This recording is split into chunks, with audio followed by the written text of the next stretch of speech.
to see it. Good to fucking see it. Too many people quitting the drink, lads. Too many people quitting the drink. Listen, we always had alcoholics, and that's fair enough, but have you seen these fellas? Have you seen these fellas? I'm not an alcoholic, but I'm quitting the drink because I want to be more productive at work. Oh, get fucked. Get fucked. My friend came to me and he said to me, I'm not an alcoholic, but I'm quitting the drink because I want to be more productive at work. And I was like, you don't produce anything. You are a fucking estate agent. Anyway, he said to me that I should quit drinking. Me? Quit drinking? I'm from rural Ireland. If I went home and told my family I wasn't drinking, they'd think I was pregnant.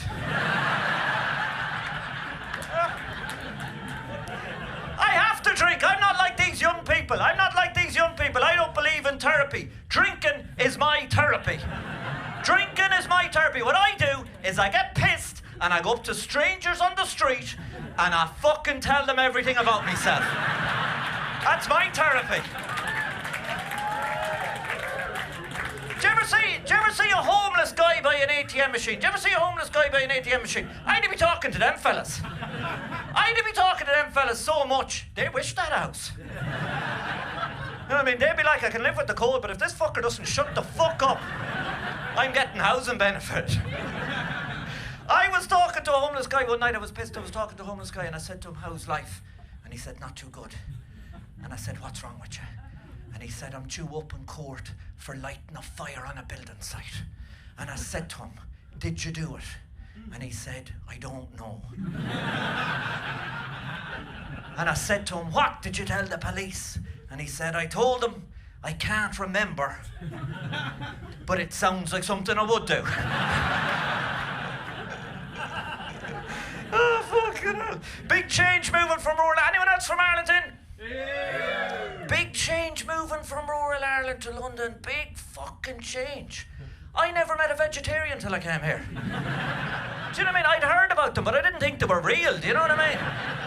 I was only here a couple of weeks and I was at a staff do, and I was eating a steak, and this woman said to me, would you still eat meat if you had to kill the animal yourself? And I was like, I'd punch a cow to death. You know what I mean? I've done it before, I'll do it again, do you know what I mean? But I work for the NHS, I work in a pharmacy. And people are mad. This woman came up to me once and she goes to me, you work in a pharmacy and you do comedy. I bet you get loads of great jokes and stories for the comedy in the pharmacy.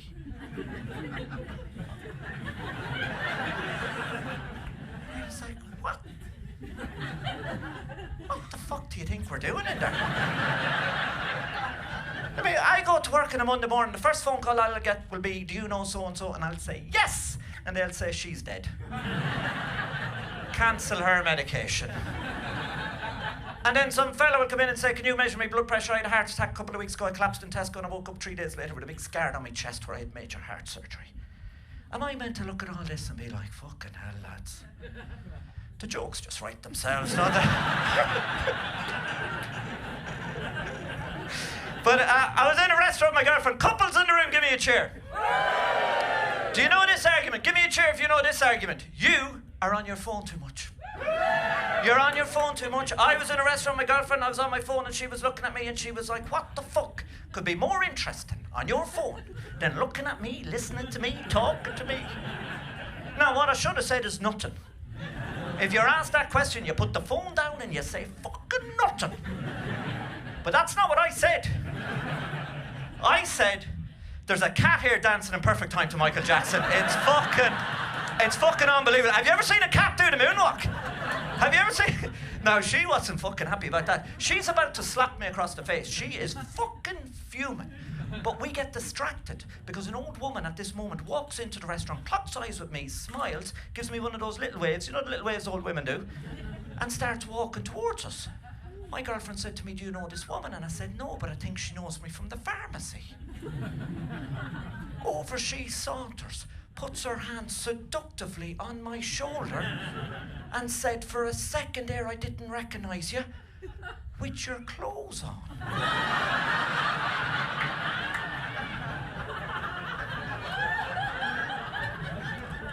What What she meant to say was she didn't recognise me with my non-work clothes on. But the fucking damage was done. Have you ever tried to convince someone you don't fuck grannies? Half an hour of denying it, I started to doubt myself. I was like, maybe I did fuck her. Maybe I did fuck her. Like, are we supposed to remember every little thing that happens at work? Is that where we are in this relationship? She didn't think that was funny. She got angry. She got in my face and she was like, tell me the fucking truth. Did you sleep with that woman? And I said, I can't remember. But it sounds like something I would do.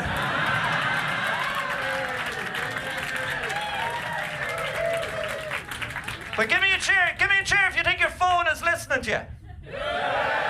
Fucking phones are listening to us, lads. They're fucking listening to us. And I'll tell you the day I found out my phone is listening to me. Ever since I started joking about not fucking grannies.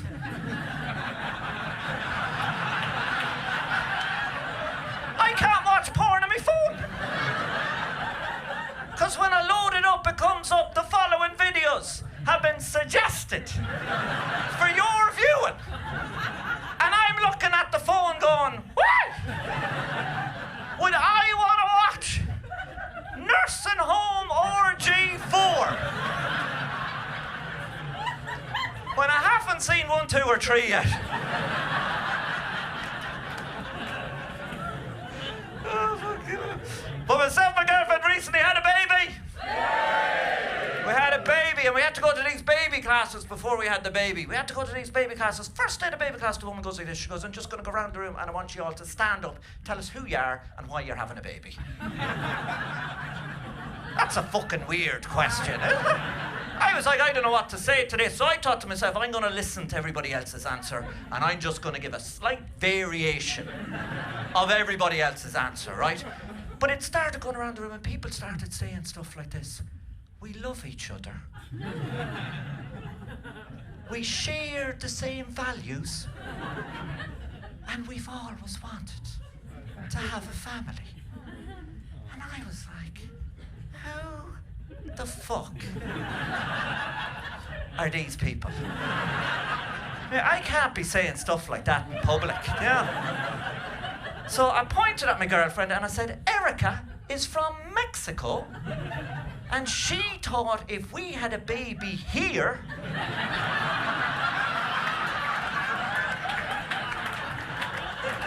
she would get a visa.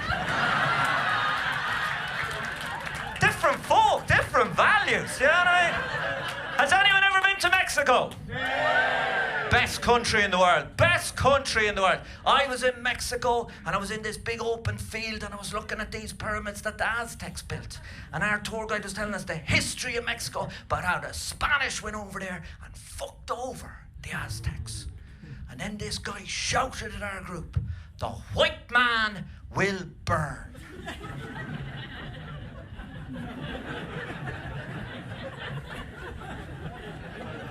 Everybody turned and looked at me. I was like, what did I do? I'm from Ireland. And the tour guide looked at me and said, he thinks you need to put on some sunscreen.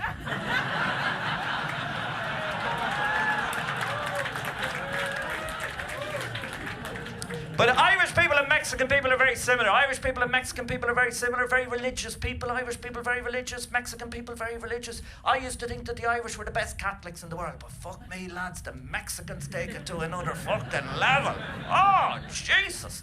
Wait near this, during COVID, Mexican women were having babies. They wanted to get the babies christened. The church said you can't. The churches are closed. So they started paying priests to call to their houses. And the priest would stand 2 meters from the child and shoot the child with a water pistol full of holy water. Talk about preparing them for later life, do you know what I mean? But I said to them, we wouldn't tolerate that in Ireland. A priest squirting in a child's face. Never again! But Mexican people love drinking as well. Irish people and Mexican people love drinking. I didn't know Mexican people were so into the drinking. The first night I flew over there to meet my in-laws, we were fucking drinking all day. And just when you think it's time to go to bed, they pull out the tequila, they pull out the mezcal. Fucking hell. I got blackout drunk the first night I went over there. Give me a cheer if you've ever been blackout drunk. It's fucking frightening, lads. I woke up the next day, they'd put me in a spare room. I didn't know where the fuck I was, right? I woke up and I was lying on top of the bed. I never got into the bed. I'm lying on top of the bed. I'm completely fucking naked, right? Completely naked, massive erection, right?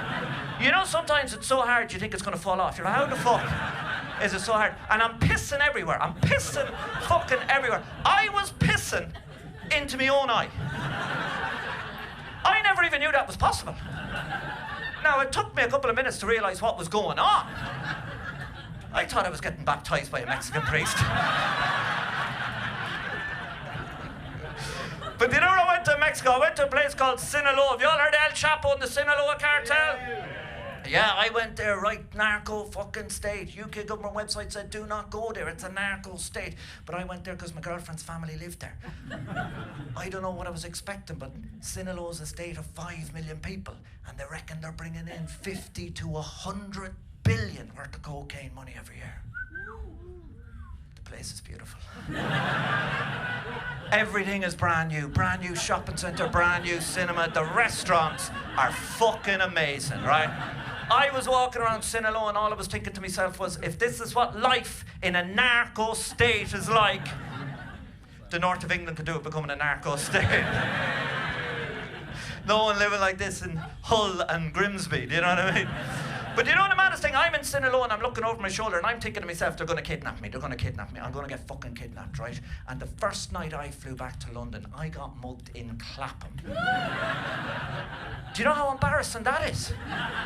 I'm in the pub, the jet lag hits me and I have to walk home on my own, right? I can take a shortcut through the common, but normally I wouldn't take it at night because it's pitch dark. But in my drunken mind, I'm thinking, I'm just back from Sinaloa. Who's gonna fuck with me in Clapham? I'm walking through the park, two fellas jumped out of nowhere, threw me on the ground. One of them kneeled on my back, held my arms behind my back, right? And the other fella went through my pockets. He took out my wallet, my phone, my cigarettes and my lighter. And I looked him dead in the eyes. And the only thing I could think to say to him was, will you leave me a couple of cigarettes? And he looked at me and said, that's actually a reasonable request. And then he said, but you're not going to have a lighter. I tell you what, I'm going to keep your lighter, but you can have my matches. So I was like, that's very generous of you now. And then he looked at my wallet and he goes, you got £40 here. I tell you what, I'm going to take your money and your phone, but you can have your wallet and your cards. So I was like, fucking hell, man. That's proper decent, isn't it? Like, people always complain about getting mugged. It's not that bad. The three of us are Facebook friends now. And I'm not messing. When I post something on Facebook, one of those guys likes more of my posts than my whole family put together. Every fucking thing I put up there. Now, bearing in mind, he is using my old phone, you know. But Irish people and Mexican people are very religious. I'm from a very religious family. My dad and my granddad were both undertakers. They were both undertakers and they wanted me to be an undertaker. And I was like, I can't do that. It's too much responsibility. Do you know what I mean? And I said to my dad, did you ever fuck up a funeral? We all have a bad day at work, lads. I've lost count of how many people I've killed in the pharmacy, I'll be honest with you. We all have a bad day at work. My dad told me he once did a funeral on a Tuesday morning and he got home and he got that feeling you get. You know that feeling you get where you're like, I've forgotten something. And then he realised he forgot to pick up the widow to bring her to the funeral.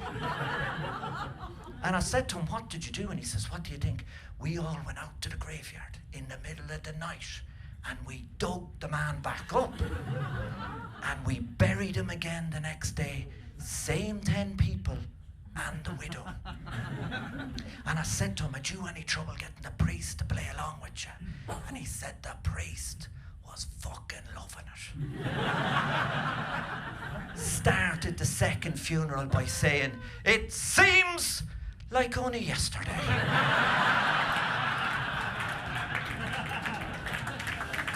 But good fun having a funeral business in the family. When I was 18, I drank too much whiskey and I fell asleep on a couch. And my dad and my uncles thought it'd be very funny to put me in a coffin and surround me with lit candles. I woke up in the middle of the night and thought I was in a fucking Boyzone video. That's one for the older people in the room there. But I thought I was going to die recently. I had a health scare. I woke up one morning and I pissed a bit of blood, right? Bit of blood. Only a little bit of blood. But I went to the doctor and the doctor says to me, he says, listen, this is what we're going to do. We're going to put a camera down your willy. And I was like, no. You listen to me, right? And he says, will you relax? The camera's really small. It's about the size of a pencil. And he put it down there. And all I kept thinking to myself was, pencils are fucking massive. Like, they look small. Put one down your cock, lads. There was an old man in the waiting room next to me and the nurse said to him, have you any allergies? And he says, yeah, I'm allergic to pencils. The doctor then says, turn over now, I'm going to put my finger in your bum. And I said to him, is this going to hurt? And he said, no, but some men find it uncomfortable. Now, I'll be honest with you. It was quite pleasant. I said to him, you feel free to have a second poke. Put another finger in, give it a bit of a twirl, you know what I mean? Like, the last thing we want here is him driving home thinking I didn't fully examine that man's arse, you know what I mean? Like, I don't want to die because he's feeling frigid, you know? And you know what he said to me? You'll have to go private for that. I never knew why the Americans loved the private healthcare. They're over there getting fisted, lads. And we're getting one fucking finger. How would you feel, though, if I told you you're getting a camera down your cock in the morning? Intrigued? Okay, it's a very interesting response to that question. That's a man who's going to try it tonight, you know what I mean? Like, fucking, I tell you, it got to me, though. I wasn't myself. I wasn't eating, I wasn't sleeping, I wasn't thinking properly. I had anxiety. I couldn't stop fucking thinking mad ideas. I was having a piss the day before, and I was looking down, and I just thought to myself, that's an awful lot of bush. I better tidy it up for the doctors. I wouldn't do it for my own girlfriend. But suddenly, a couple of doctors I never met, and I'm landscape gardener of the year, you know what I mean? Now, the doctors were fantastic. They didn't make me feel uncomfortable, but I went swimming afterwards to relax, and when I came out of the swimming pool, the dressing room was packed, and I didn't want anyone to see what I'd done to myself, right? So I did that thing with the towel, you know, you try to get out of your swimming togs into your underpants behind the towel in the hope that no one sees you, and I thought no one saw me, and I turned around, there was a fella there with his 4-year-old son. Oh, fuck, I think he saw it, lads.